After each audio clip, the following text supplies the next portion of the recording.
ಸುಮತಿಭಿರನುಮೇಯಂ ಶುಭ್ರಕಾಯಂ ಸಖಾಯಂ ಸುಖಮಯಮನಪಾಯಂ ಮುಕ್ತ್ಯುಪಾಯಂ ವಿಮಾಯಂ ನೃಹಜಮಹಮಮೇಯಂ ಧ್ಯೇಯಮಾಂನಾಯಗೇಯಂ ಸದಜಮಸದಜೇಯಂ ಶ್ರೀಸಹಾಯಂ ಭಜೇಯಂ ಅಭ್ರಮಂ ಭಂಗರಹಿತಂ ಅಚಡಂ ವಿಮಲಂ ಸದಾ ಆನಂದತೀರ್ಥಮತುಲಂ ಭಜೆ ತಾಪತ್ರಯಾಪಹಂ ಭವತಿ ಯದನುಭಾವಾತ್ಯೇಡಮೂಕೋऽಪಿ ವಾಗ್ಮಿ ಜಡಮತಿರಪಿ ಜಂತುರ್ಜಾಯತೆ ಪ್ರಾಜ್ಞಮೌಲಿಃ ಸಕಲವಚನಚೇತೋ ದೇವತಾ ಭಾರತೀ ಸಾ ಮಮ ವಚಸಿ ನಿಧತ್ತಾಂ ಸನ್ನಿಧಿಂ ಮಾನಸೇ ಚ ಮಿಥ್ಯಾಸಿದ್ಧಾಂತದುರ್ಧ್ವಾन्तವಿಧ್ವಂಸನವಿಚಕ್ಷಣಃ ಜಯತೀರ್ಥಾಖ್ಯತರಣಿರ್ಭಾಸತಾಂ ನೋ ಹೃದಂಬರೆ ಅರ್ಥಿಕಲ್ಪಿತಕಲ್ಪೋऽಯಂ ಪ್ರತ್ಯರ್ಥಿಗಜಕೇಸರಿ ವ್ಯಾಸತೀರ್ಥಗುರುರ್ಭೂಜಾ ತಸ್ಮದಿಷ್ಟಾರ್ಥಸಿದ್ಧಯೇ ಪೂಜ್ಯಾಯ ರಾಘವೇಂದ್ರಾಯ ಸತ್ಯಧರ್ಮರತಾಯ ಚ ಭಜತಾಂ ಕಲ್ಪವೃಕ್ಷಾಯ ನಮತಾಂ ಕಾಮಧೇನವೇ ತಪಸ್ವಾಧ್ಯಾಯ ಶುಶ್ರೂಷಾ ಕೃಷ್ಣಪೂಜಾರತಂ ಮುನಿಂ ವಿಶ್ವೇಶವಿಷ್ಟದಂ ವಂದೇ ಪರಿವ್ರಾಟ್ ಚಕ್ರವರ್ತಿನಂ ಶ್ರೀಗುರುಭ್ಯೋ ನಮಃ ಹರಿ ಓಂ.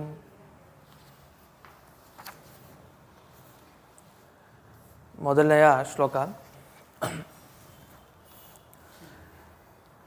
ಜಯತ್ಯಬ್ಜ ಭವೇಶೇಂದ್ರ ಜಯತ್ಯಬ್ಜ ಭವೇಶೇಂದ್ರ ಜಯತ್ಯಬ್ಜ ಭವೇಶೇಂದ್ರ ಜಯತ್ಯಬ್ಜ ಭವೇಶೇಂದ್ರ ವಂದಿತಃ ಕಮಲಾಪತಿಃ ವಂದಿತಃ ಕಮಲಾಪತಿಃ ವಂದಿತಃ ಕಮಲಾಪತಿಃ ವಂದಿತಃ ಕಮಲಾಪತಿಃ ಅನಂತ ವಿಭವಾನಂದ ಆನಂದ ವಿಭವಾನಂದ ಆನಂದ ವಿಭವಾನಂದ ಆನಂದ ವಿಭವಾನಂದ ಶಕ್ತಿ ಜ್ಞಾನಾದಿ ಸದ್ಗುಣಃ ಶಕ್ತಿ ಜ್ಞಾನಾದಿ ಸದ್ಗುಣಃ ಶಕ್ತಿ ಜ್ಞಾನಾದಿ ಸದ್ಗುಣಃ ಶಕ್ತಿ ಜ್ಞಾನಾದಿ ಸದ್ಗುಣಃ ಜಯತ್ಯಬ್ಜ ಭವೇಶೇಂದ್ರ ವಂದಿತಃ ಕಮಲಾಪತಿಃ ಅನಂತ ವಿಭವಾನಂದ ಶಕ್ತಿ ಜ್ಞಾನಾದಿ ಸದ್ಗುಣಃ.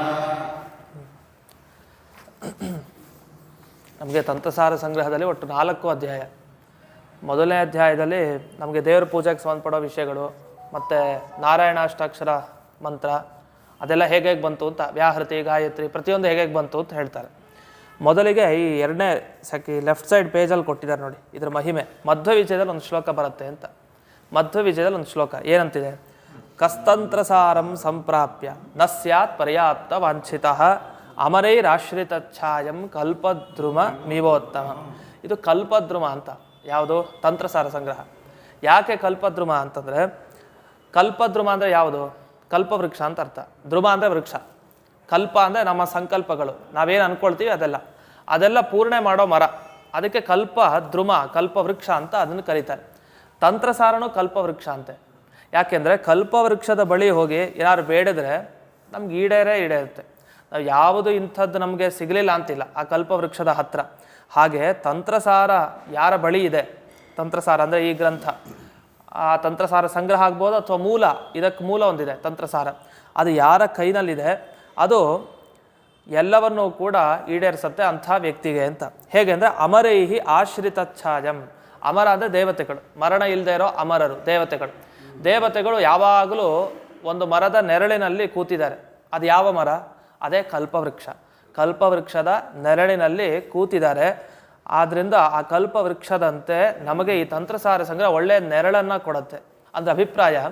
ಇಲ್ಲಿ ನಮಗೆ 4ನೇ ಅಧ್ಯಾಯ ತೆಗೆದು ನೋಡಿದರೆ ಇಂಥ ಮಂತ್ರ ಸಿಗಲ್ಲ ಅಂತಿಲ್ಲ. ಎಲ್ಲ ಮಂತ್ರಗಳ ಉಪದೇಶ, ಕೃಷ್ಣ ಮಂತ್ರ, ಧನ್ವಂತರಿ ಮಂತ್ರ, ಯಾವ್ಯಾವ ಮಂತ್ರ, ಶೇಷ ಮಂತ್ರ, ಗರುಡ ಮಂತ್ರ, ಪ್ರತಿಯೊಂದು ಮಂತ್ರಗಳ ಉಪದೇಶ ಇದೆ. ಒಮ್ಮೆ 4ನೇ ಅಧ್ಯಾಯ ಪಾರಾಯಣ ಮಾಡಿಬಿಟ್ರೆ ಮುಗೀತು. ನೀವು ದಿವಸ ಇಂಥ ಮಂತ್ರ ಜಪ ಮಾಡಬೇಕು ಅಂತಿಲ್ಲ, ಅಷ್ಟು ಫಲ ಇದೆ. ಆದ್ದರಿಂದ ವಿಶೇಷವಾದ ಫಲ 4ನೇ ಅಧ್ಯಾಯ. ನಮಗೆ 3ನೇ ಇದು ತಂತ್ರಸಾರ ಸಂಗ್ರಹದಲ್ಲಿ 4ನೇ ಅಧ್ಯಾಯದಲ್ಲಿ ಪ್ರತಿಯೊಂದು ಮಂತ್ರ ಇದೆ ನಿಮಗೆ. ಕೃಷ್ಣ ಮಂತ್ರ, ವೇದವ್ಯಾಸ ಮಂತ್ರ, ನಾವೆಲ್ಲ ಈಗ ಶ್ರೀಗಳ ಹತ್ರ ಉಪದೇಶ ಪಡ್ಕೊಳ್ಳಿಕ್ಕೆ ಹೋಗ್ತೀವಲ್ಲ, ಎಲ್ಲ ಧ್ಯಾನ ಶ್ಲೋಕಗಳು ಇಲ್ಲೇ ಇದೆ, ಎಲ್ಲವೂ ವಿವರಣೆ ಇದೆ ತಂತ್ರಸಾರ ಸಂಗ್ರಹದಲ್ಲಿ. 4ನೇ ಅಧ್ಯಾಯದಲ್ಲಿ ಪೂರ್ತಿ ಎಲ್ಲಾದರೂ ವಿವರಣೆ. ದಿಕ್ಪಾಲಕರ ಮಂತ್ರ ಇದೆ, ರುದ್ರದೇವರು, ಶೇಷದೇವರು ಎಲ್ಲರ ಮಂತ್ರಗಳು ಕೂಡ ಇದೆ. ಮುಖ್ಯವಾಗಿ ಇದೊಂದು ಗಣಪತಿ ಮಂತ್ರನೂ ಇದೆ. ಮೋನಯದಾಸ ಪ್ರಪ್ರಕ್ಷಿ ಅಂತ. ಮೋನಯದಾಸ ಪ್ರಪ್ರಕ್ಷಿ ಅಂದರೆ ಉಲ್ಟಾ ಮಾಡಬೇಕಂತೆ. ಆ ಶ್ಲೋಕ ಹಾಕಿ ಶುರುವಾಗುತ್ತೆ, ಕ್ಷಿಪ್ರ ಪ್ರಸಾದಾಯ ನಮಃ ಅಂತ ಅರ್ಥ, ಉಲ್ಟಾ ಮಾಡಬೇಕು.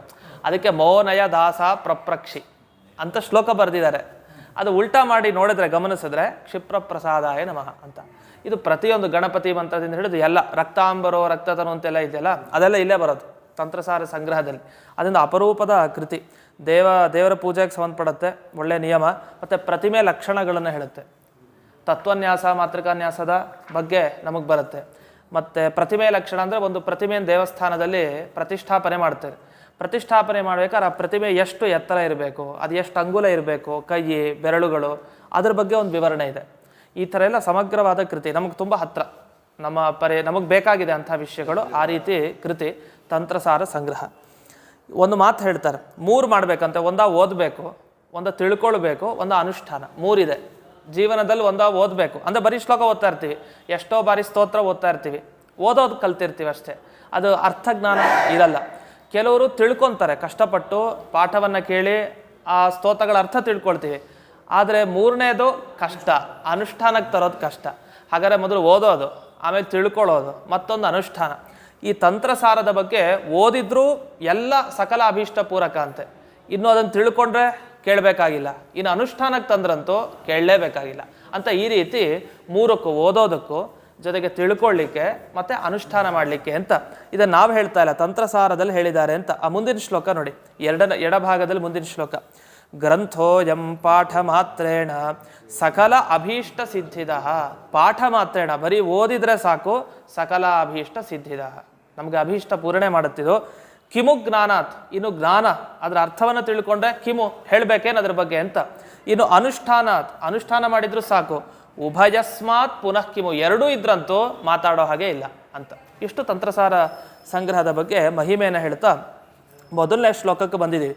ಮೊದಲನೇ ಶ್ಲೋಕದಲ್ಲಿ ಸಾಮಾನ್ಯವಾಗಿ ಗ್ರಂಥ ಪ್ರಾರಂಭ ಮಾಡಬೇಕಾದ್ರೆ ಭಗವಂತನ ಪ್ರಾರ್ಥನೆ, ಮಂಗಳಾಚರಣೆ ಮಾಡಿದ್ದಾರೆ. ಅಬ್ಜ ಭವ, ಅಬ್ಜ ಭವ ಅಂದರೆ ನಮಗೆ ಬ್ರಹ್ಮದೇವರನ್ನು ಬಿಡಲ್ಲ. ಮೊದಲು ಅಬ್ಜ ಭವ. ಅಪು ಜ, ಅಪು ಅಂದರೆ ನೀರು, ನೀರಲ್ಲಿ ಜ, ಹುಟ್ಟಿರೋದು ಯಾವುದು? ಕಮಲ. ನಮಗೆ ಶಾಸ್ತ್ರ ಅಂದರೆ ಕಮಲ, ಸೂರ್ಯ, ಚಂದ್ರ, ನೈದಿಲೆ ಇದೆಲ್ಲ ನೆನಪಾಗ್ತಾ ಇರುತ್ತೆ. ಹಾಗೆ ಇಲ್ಲಿ ಕಮಲದ ಬಗ್ಗೆ ಬಂದಿದ್ದಾರೆ. ಕಮಲದಲ್ಲಿ ಹುಟ್ಟಿದವನು ಯಾರು? ಬ್ರಹ್ಮದೇವರು.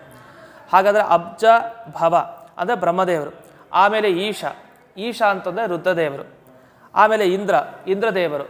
ಅಬ್ಜ ಭವ ಈಶ ಮತ್ತು ಇಂದ್ರ ವಂದಿತ, ಇವರೆಲ್ಲ ನಮಸ್ಕಾರ ಮಾಡ್ತಾ ಇದ್ದಾರೆ ಅಂತ ಇಷ್ಟು ಜನ. ಮತ್ತು ಕಮಲಾಪತಿ. ಆದರೆ ಲಕ್ಷ್ಮಿಗೆ ಮಾತ್ರ ಲಕ್ಷ್ಮಿ ನಮಸ್ಕಾರ ಮಾಡ್ತಾಳೆ ಅಂತ ಹೇಳಲ್ಲ. ಪ್ರತಿಯೊಂದು ಗ್ರಂಥ ಗಮನಿಸಿ, ಬ್ರಹ್ಮದೇವರಿಂದಲೇ ಶುರು ಮಾಡ್ತಾರೆ. ಯಾವಾಗಲೂ ಬ್ರಹ್ಮದೇವರಿಂದ ಶುರು ಮಾಡ್ತಾರೆ, ಕೊನೆ ಜೀವರವರೆಗೆ ಎಲ್ಲರೂ ನಮಸ್ಕಾರ ಮಾಡ್ತಾರೆ. ಲಕ್ಷ್ಮಿಗೆ ಮಾತ್ರ ಲಕ್ಷ್ಮಿಯಿಂದ ನಮಸ್ಕಾರಗೊಳ್ತಾನೆ ಪರಮಾತ್ಮ ಅಂತ ಹೇಳಲ್ಲ. ಕಮಲಾಪತಿ, ಲಕ್ಷ್ಮೀಪತಿ, ಮಾಧವ ಹೀಗೆ ಶಬ್ದ ಹಾಕ್ತಾರೆ. ಯಾಕೆಂದರೆ ಅವಳು ಸೇವೆ ಮಾಡೋದೊಂದು ಪ್ರತ್ಯೇಕ ಹೇಳೋದಿಲ್ಲ, ಯಾವಾಗಲೂ ಜೊತೆಗೇ ಇರ್ತಾರೆ. ಅದರಿಂದ ಅಷ್ಟು ಸೇವೆ. ಇನ್ನೂ ಒಂದು ಸ್ವಲ್ಪ ವ್ಯತ್ಯಾಸ ತೋರಿಸ್ಬೇಕಲ್ಲ. ಬ್ರಹ್ಮಾದಿ ಜೀವರಿಗಿಂತಲೂ ಲಕ್ಷ್ಮಿಗೂ ಒಂದು ವ್ಯತ್ಯಾಸ ಇದೆ. ಸದಾ ಯಾವಾಗಲೂ ಭಗವಂತನಿಗೂ ಆ ಲಕ್ಷ್ಮಿಗೂ ಒಂದು ಸ್ಥಾನಮಾನ ಜಾಸ್ತಿ. ಅದರಲ್ಲೂ ಲಕ್ಷ್ಮಿಗಿಂತಲೂ ಸ್ಥಾನ ನಮಗೆ ಭಗವಂತನಿಗೆ ಗೊತ್ತಿದೆ.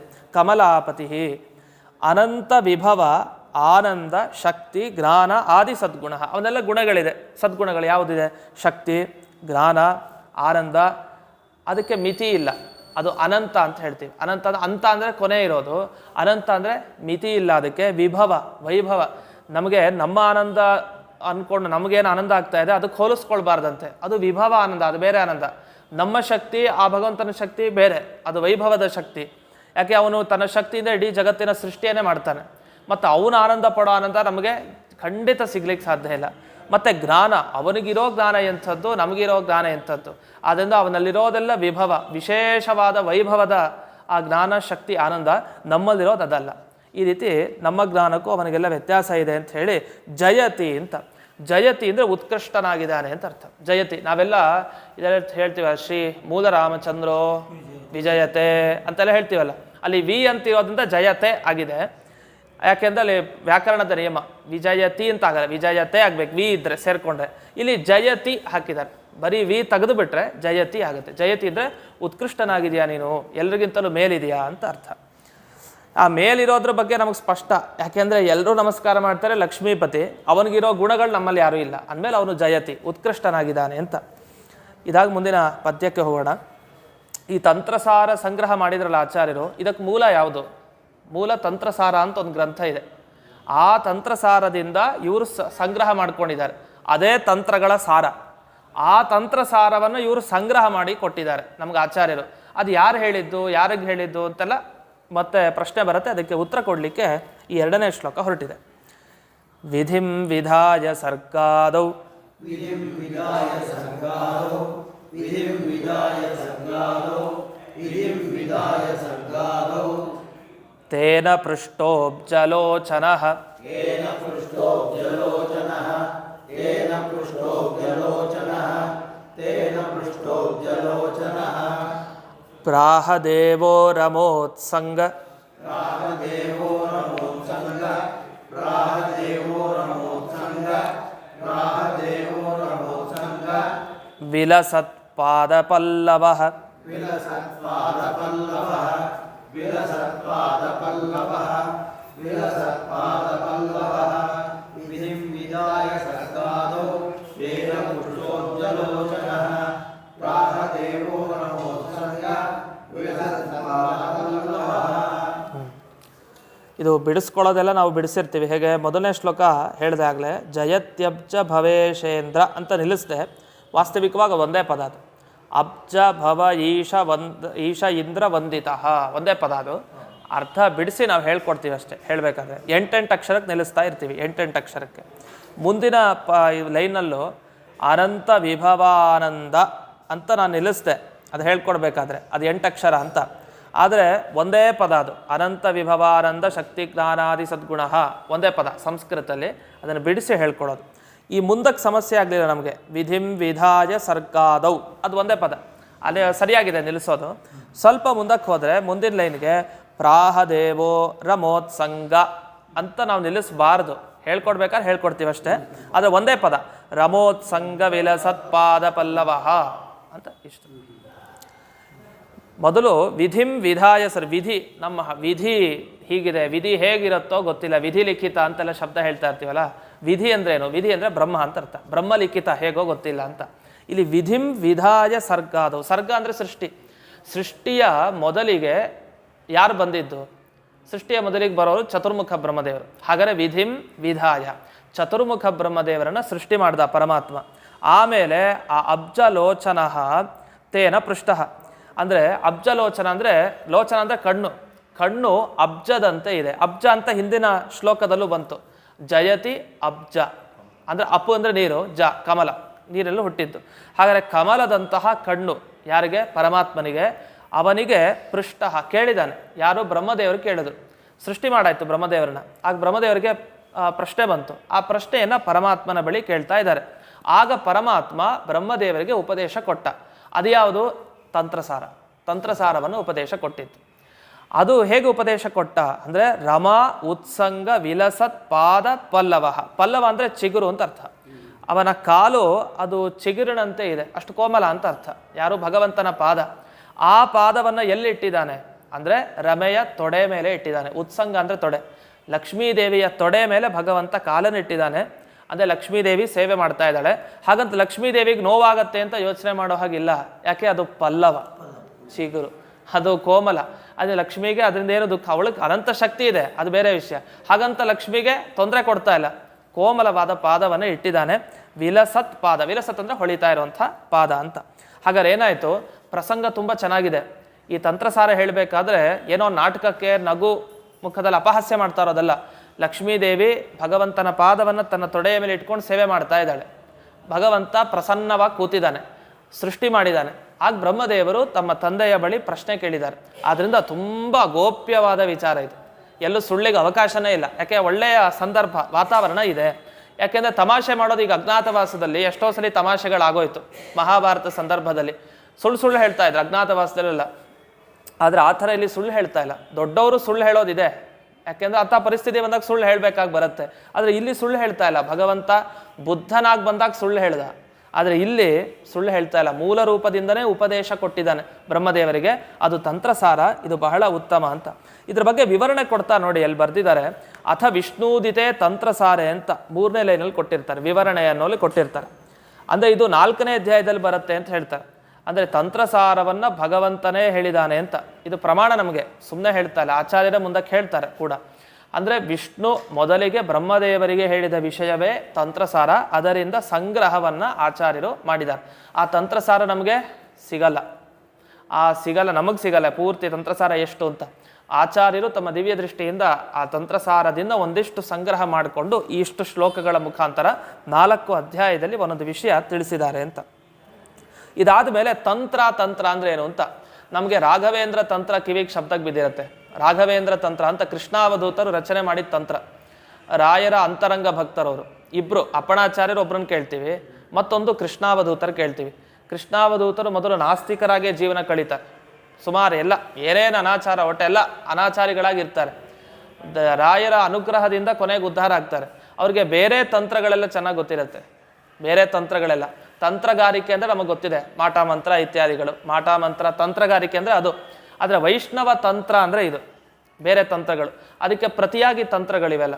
ಇದೆಲ್ಲ ಆಚರಣೆ ಮಾಡ್ತಾ ಇದ್ರೆ, ಜಪತಪಾನುಷ್ಠಾನ ಸರಿಗೆ ಮಾಡಿದ್ರೆ ಅಂಥ ತಂತ್ರಗಳ ಬಾಧೆ ನಮಗಾಗೋದಿಲ್ಲ. ಅದು ರಾಘವೇಂದ್ರ ತಂತ್ರ ಅಂತ ಬರೆದಿದ್ದಾರೆ, ಸಿಕ್ಕಾಬಟ್ಟೆ ದೊಡ್ಡದಾಗಿ. ರಾಘವೇಂದ್ರ ತಂತ್ರ ಅಂದರೆ ಯಂತ್ರಗಳನ್ನೆಲ್ಲ ಹೇಳ್ಕೊಡೋ ಕ್ರಮ ಇದೆ ಅಲ್ಲಿ. ಯಂತ್ರ ಹೀಗೆ ಮಾಡಿ ಶ್ರೀ ರಾಘವೇಂದ್ರಾಯ ನಮಃ ಅಂತ ಈ ಥರ ಬರೀರಿ, ಹಾಗೆಲ್ಲ ಉಲ್ಲೇಖ ಮಾಡ್ತಾ ಹೋಗ್ತಾರೆ. ಅವ್ರಿಗೆ ಯಾಕಷ್ಟು ಅನುಭವ ಆಗಿದೆ ಅಂದರೆ ಅವ್ರಿಗೆ ಇನ್ನೊಂದು ತಂತ್ರನೂ ಗೊತ್ತಿದೆ. ಅದಕ್ಕೆ ಪ್ರತಿಯಾಗಿ ಒಂದು ತಂತ್ರ ಕ್ಲೀನಾಗಿ ಬರ್ಕೊಟ್ಟಿದ್ದಾರೆ, ರಾಘವೇಂದ್ರ ತಂತ್ರ ಅಂತ. ಅದೊಂದು ತಂತ್ರ. ಮತ್ತು ಯಂತ್ರೋದ್ಧಾರಕ ಯಂತ್ರ ಅಂತ ಹೇಳ್ತೀವಿ. ಈ ಯಂತ್ರ ಅದು ಕೂಡ ಯಂತ್ರದ ಮುಖಾಂತರ ಬರಿತೀವಿ. ಹರಿ ಯಂತ್ರ ತಂತ್ರ ಇವೆಲ್ಲ ಇದ್ರ ಬಗ್ಗೆ ತಿಳ್ಕೊಳ್ಬೇಕಾಗಿರೋ ಅಗತ್ಯ ಇದೆ. ಜೊತೆಗೆ ಗ್ರಹಣ ಆಚರಣೆ ಮಾಡಬೇಕಾದ್ರೆ ಅಲ್ಲಿ ಯಂತ್ರ ಬರೀರಿ, ಯಂತ್ರದ ಮೇಲೆ ಒಂದು ಇಟ್ಟು ಕೊಡಿ, ದಾನ ಅಂತೆಲ್ಲ ಇರುತ್ತೆ. ಏನದು ಯಂತ್ರ? ಅದ್ರ ಬಗ್ಗೆ ಬೇಕಾಗಿದೆ ನಮ್ಗೆ. ಹಾಗಾದರೆ ಯಂತ್ರ ತಂತ್ರ ಈ ಶಬ್ದಗಳಿಗೆ ಏನರ್ಥ ಅದೆಲ್ಲ ಬೇಕಾಗಿದೆ. ಈಗೇನೋ ತಂತ್ರ ಸಾರ ಸಂಗ್ರಹ ಕೇಳ್ತಾ ಇದ್ದೀವಿ, ತಂತ್ರ ಅಂದರೆ ಏನು ಅಂತ ಅದಕ್ಕೆ ಉತ್ತರ ಕೊಡ್ತಾರೆ. ಮುಂದಕ್ಕೆ ಒಂದು ಶ್ಲೋಕ ಕೊಟ್ಟಿದ್ದಾರೆ, ಗಮನಿಸಿ. ತನೋತಿ ವಿಪುಲಾನ್ ಇಲ್ಲಿದೆ ಕೆಳಗಡೆ, ಅದು ಹೇಳ್ಕೊಡೋ ಶ್ಲೋಕ ಏನಿಲ್ಲ, ಇದು ಕೆಳಗಡೆ ಇದೆ. ತನೋತಿ ವಿಪುಲಾನ್ ಅರ್ಥಾನ್, ಹೇಗಿದ್ರು ಇಟ್ಕೊಂಡಿದ್ದಾರಲ್ಲ ಅನುಕೂಲ ಆಯಿತು, ನೋಡ್ಕೊಂಡೆ ಹೇಳ್ಕೋಣ ಅಂತ. ತನೋತಿ ವಿಪುಲಾನ್ ಅರ್ಥಾನ್ ತತ್ವ ಮಂತ್ರ ಸಮನ್ವಿತಾನ್ ತ್ರಾಣಂಚ ಕುರುತೆ ಯಸ್ಮಾತ್ ತಂತ್ರಂ ಇತ್ಯಭಿಧೀಯತೆ ಅಂತ. ಈ ತಂತ್ರ ಅಂತ ಯಾಕೆ ಕರೀತಾರೆ ಅಂತ ಬರೀತಾ ಇದ್ದಾರೆ. ತಂತ್ರ ಅಂದರೆ ತನೋತಿ ವಿಪುಲಾನ್ ಅರ್ಥಾನ್, ಅದರಿಂದ ತನೋತಿ ತಂತ್ರ ಅಂತೇನಿದೆಯಲ್ಲ, ತರ ಅಂತ 2 ಅಕ್ಷರ ಇದೆ. ತಮ್ ಅಂದರೆ ವಿಸ್ತಾರವಾಗಿ ಹೇಳೋದು ಅಂತ ಅರ್ಥ. ಬಹಳ ಅರ್ಥಗಳನ್ನು ತಿಳಿಸಿರ್ತಾರೆ. ಯಾವುದ್ರ ಬಗ್ಗೆ? ಒಂದು ತತ್ವಗಳ ಬಗ್ಗೆ, ಮತ್ತೊಂದು ಮಂತ್ರಗಳ ಬಗ್ಗೆ. ತತ್ವ ಅಂದರೆ ನಮಗೆ ಎಲ್ಲ ತತ್ವನ್ಯಾಸ ಮಾಡ್ತೀವಲ್ಲ, ತತ್ವಾಭಿಮಾನಿ ದೇವತೆಗಳು, ಅಹಂಕಾರ ತತ್ವ, ಪ್ರಕೃತಿ ತತ್ವ ಮತ್ತು ಮಹತ್ತತ್ವ, ಈ ತತ್ವಗಳ ಬಗ್ಗೆ.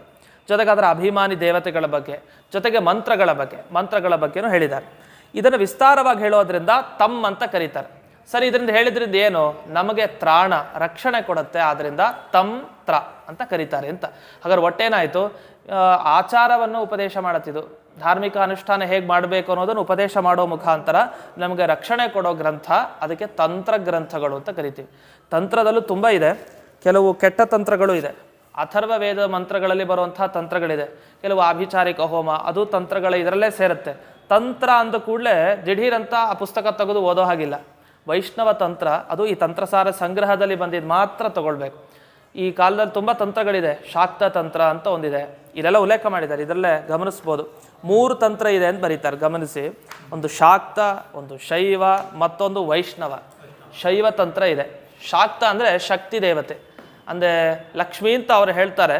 ಶಕ್ತಿಯ ಆರಾಧನೆ ಮಾಡುವಂಥ ಒಂದು ಇದು ಪಂಥ. ಅದು ಶಕ್ತಿ ದೇವತೆನೇ ಸರ್ವೋತ್ತಮ ಅಂತ ಹೇಳ್ತಾರೆ. ಸ್ತ್ರೀ ದೇವತೆ ಸರ್ವೋತ್ತಮ ಅಂತ, ಭಗವಂತ ಅಲ್ಲ, ಸ್ತ್ರೀ ದೇವತೆ.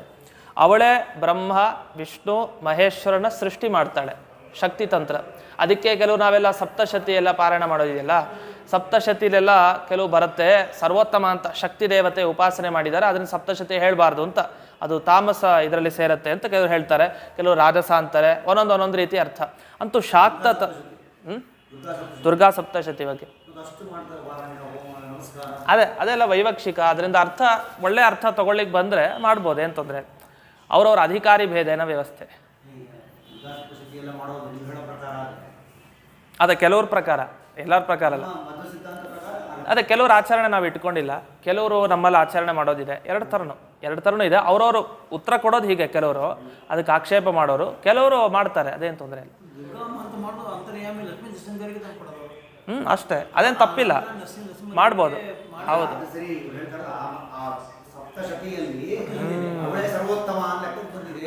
ಇವಾಗ ವೇದವಾಕ್ಯ ಈಗ ಇದನ್ನ ಹೇಗೆ ಅರ್ಥೈಸ್ಕೊಬೇಕು ಅಂದ್ರೆ, ಈಗ ವೇದದಲ್ಲಿ ಸರ್ವಂ ಕಲ್ವಿದಂ ಬ್ರಹ್ಮ ಅಂತ ಬಂತು, ತತ್ವಮಸಿ ಅಂತ ಬಂತು, ಅಹಂ ಬ್ರಹ್ಮಾಸ್ಮಿ ಅಂತ ಬಂತು. ಅಯ್ಯೋ ವೇದ ಓದಬಾರ್ದು ಯಾಕೆ? ತಪ್ಪಾಗಿ ತಿಳಿಸ್ಕೊಟ್ಟಿದೆಯಲ್ಲ. ಅಂದ್ರೆ ನೀವೇನು ಮಾಡ್ತೀರಿ? ನಿಮಗೆ ಅರ್ಥ ಆಗಿಲ್ಲ ಅಂತ ಹೇಳ್ತೀರಿ. ನಿಮಗೆ ಅರ್ಥ ಆಗಿಲ್ಲ, ಸರಿಯಾಗಿ ಅರ್ಥ ಮಾಡಿಕೊಂಡ್ರೆ ಅದನ್ನು ಪಾರಾಯಣ ಮಾಡ್ಬೋದು ಅಂತ. ಸಪ್ತಶತಿನೂ ಅಷ್ಟೇ, ಅಲ್ಲಿ ಬರೋ ಶ್ಲೋಕಗಳು ಇರ್ಬೋದು, ಅದು ಅದನ್ನು ಅರ್ಥ ಮಾಡ್ಕೊಳ್ಳೋದ್ರ ಮೇಲೆ ಡಿಪೆಂಡು ಅಂತ.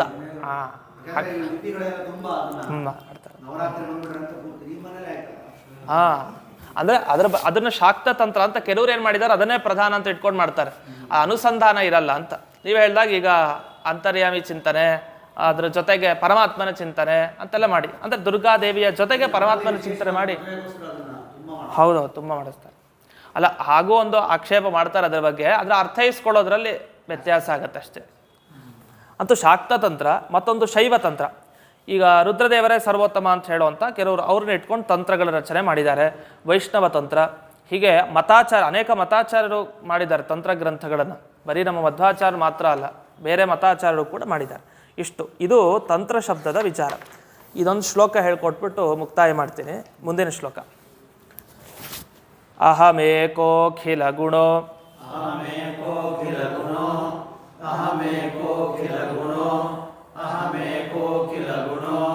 ವಾಚಕಃ ಪ್ರಣವೋ ಮಮ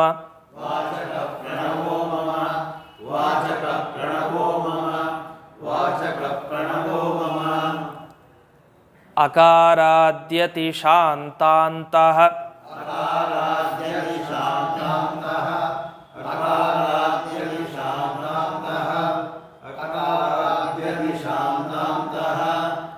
ಸೋಯಮಷ್ಟಾಕ್ಷರೋ ಮತಃ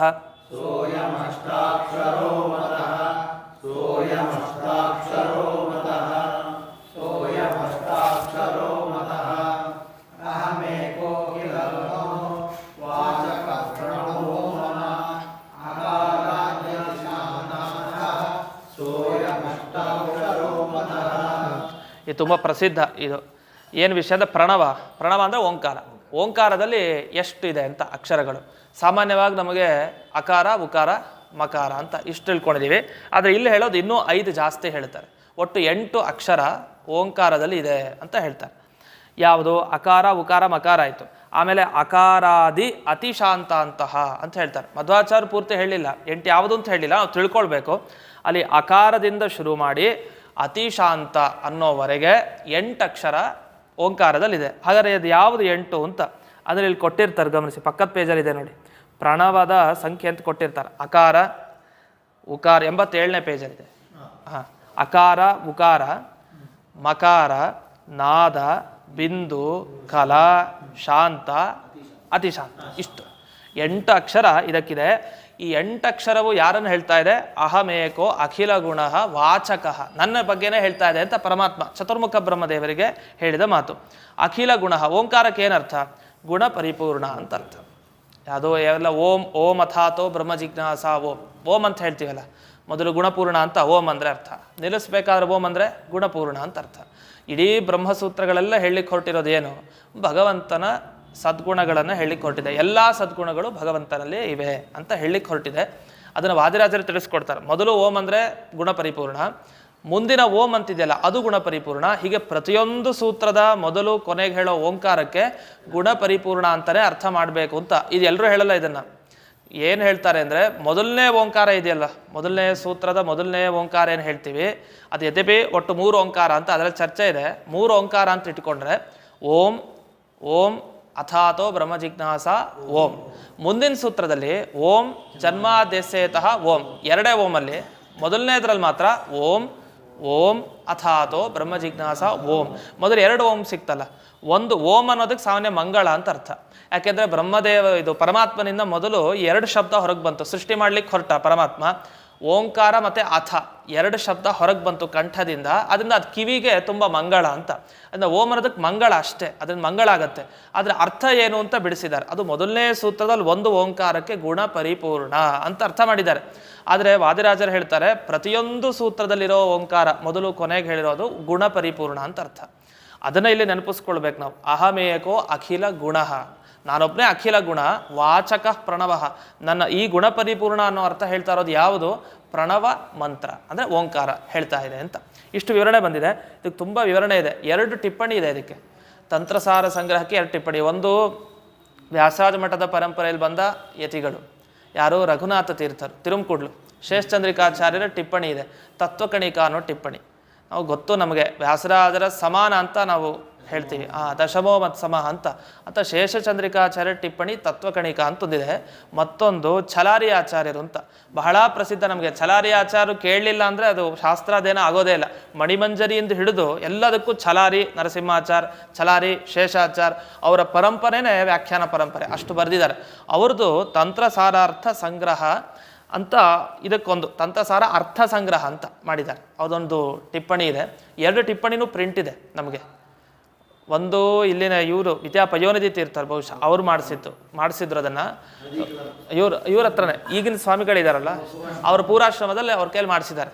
ತತ್ವಕಣಿಕ ಅಂತ ಅವರೇ ಸಂಪಾದನೆ ಮಾಡಿತ್ತು ಈಗಿನ ಸ್ವಾಮಿಗಳು. ಸಂಸ್ಕೃತ ಅಂದರೆ ಪೂರ್ಣ ಸಂಸ್ಕೃತ. ಇನ್ನು ಪ್ರಬಂಧನಾಚಾರ್ಯದಿಂದ ಒಂದು ಪ್ರಿಂಟ್ ಮಾಡಿದ್ದಾರೆ, ಯಾವುದೋ ಛಲಾರಿ ಶೇಷಾಚಾರ್ಯ ವ್ಯಾಖ್ಯಾನ ಒಂದು ಪ್ರಿಂಟ್ ಮಾಡಿದ್ದಾರೆ, ಅದು ಸಂಸ್ಕೃತ ಟಿಪ್ಪಣಿ. ಅದು 2 ಬುಕ್ ಸಿಗತ್ತೆ. ಅದು ಬನಜವರು ಅವರೊಂದು ವಿವರಣೆ, ಅವ್ರು ಕನ್ನಡ ವಿವರಣೆ ಮಾಡಿದ್ದಾರೆ, ಪೂರ್ತಿ ಇದೆ, ಅದ್ರ ವಿವರಣೆನೂ ಇದೆ. ಇಷ್ಟು ಇಷ್ಟು ಸಿಗತ್ತೆ, ಅದನ್ನು ಗಮನಿಸಿ. ಅದು ಸಿಗತ್ತೆ. ಅದರಲ್ಲೂ ನಿಮಗೆ ಬೇರೆ ಬೇರೆ ವಿಷಯಗಳೆಲ್ಲ ಬರ್ತಾರೆ. ಅಡಿ ಟಿಪ್ಪಣಿಲೆಲ್ಲ ಈ ವಿವರಣೆ ಅಂತಿದೆಯಲ್ಲ ಇದರಲ್ಲಿ, ಅದರ ಥರ ಅಲ್ಲೂ ಕೂಡ ವಿವರಣೆಯಲ್ಲಿ ತುಂಬ ವಿಷಯಗಳು ಬರ್ತಿದ್ದಾರೆ, ಕೊಟ್ಟಿದ್ದಾರೆ. ಅದು ಹೊಸ ಎಡಿಷನ್ನು ಬಂದಿದೆ. ಈಗ ಮೊದಲು ಹಳೆಯದಿದ್ದು, ಈಗ ಹೊಸದು ಬಂದಿದೆ. ಸೊ ಇಷ್ಟು ಬುಕ್ಗಳಿದೆ ತಂತ್ರಸಾರ ಸಂಗ್ರಹದ ಬಗ್ಗೆ. ನಿಮ್ಗೆ ಯಾವುದು ಅಭಿರುಚಿ ಇದೆ ತಗೊಳ್ಳಿ. ಇದಂತೂ ಸದ್ಯಕ್ಕೆ ಇರಲಿ, ಇದೊಂದು ತೊಗೊಂಬನ್ನಿ ಪ್ರತಿ ಸಲ. ಇದು ವಿದ್ಯಾಪೀಠದ ಪುಸ್ತಕ. ಸರಿ, ಇಲ್ಲಿಗೆ ಈ ಪಾಠವನ್ನು ಅಸ್ಮದ್ ಗುರುವಂತರ್ಗತ ವ್ಯಾಸತೀರ್ಥ ಗುರುವಂತರ್ಗತ ಭಾರತೀರ್ವಣ ಮುಖ್ಯ ಪ್ರಾಣಾಂತರ್ಗತ ಶ್ರೀಮನ್ ಮೂಲ ಗೋಪಾಲಕೃಷ್ಣನಿಗೆ ಅರ್ಪಣೆ ಮಾಡ್ತೇನೆ. ಶ್ರೀಕೃಷ್ಣ.